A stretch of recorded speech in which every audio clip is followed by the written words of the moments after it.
સોમનાથ દાદાના દર્શન કરી અને એક સંકલ્પ સાથે નીકળ્યા છે કે ગુજરાતની અંદર પરિવર્તન લાવીશું। ગુજરાતની અંદર છેલ્લા 30 વર્ષથી જે સત્તામાં બેઠેલી ભાજપ છે એ ભાજપને ભગાવીશું અને ગુજરાતના ખેડૂતોને અને ગુજરાતને બચાવીશું। આ એવો હવન છે કે જે હવનની અંદર આહુતિઓની હંમેશા જરૂર હોય અને આ આહુતિ આજે ગુજરાતના લોકો આપી રહ્યા છે।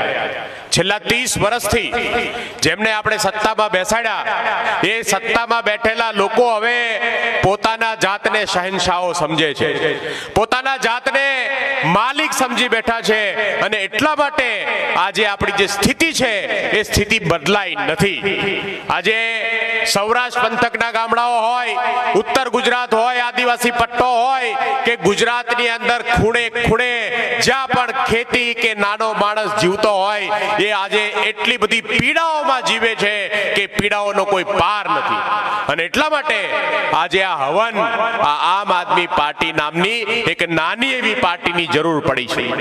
આ નાની એવી પાર્ટી કે જેમની કોઈ સત્તા નથી, કોઈ તાકાત નથી, એમ છતાંય માત્ર ને માત્ર તમારા આશીર્વાદથી, તમારી આશાથી અને તમે આપેલા તમારા પરિવારમાંથી આવતા યુવાનોથી આ પાર્ટી ચાલી રહી છે।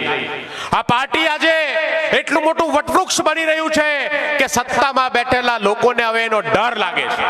અત્યાર સુધી તો એવું હતું કે ભાઈ છે ને હવે તો ઝંડો પકડીને દોડ્યા કરે, પણ આજે સ્થિતિ એ છે કે આમ આદમી પાર્ટીએ તમારા આશીર્વાદથી, ગુજરાતના લોકોના આશીર્વાદથી ગુજરાતની અંદર સત્તામાં બેઠેલા તાનાશાહોના પાયાઓ હલાવવાનું કામ કર્યું છે અને એ સંદેશ આપ્યો છે કે આગામી સમયની અંદર આ સત્તામાં બેઠેલા લોકોનો અહંકાર ઓછો નહીં થાય તો હવે બહુ વાર નથી કે ગુજરાતની અંદર પરિવર્તન આવશે અને ગુજરાતની અંદર આ પરિવર્તન લાવવાનું કામ બીજું કોઈ નહીં, આપણા યુવાનો, આપણા દીકરાઓ કરવાના છે।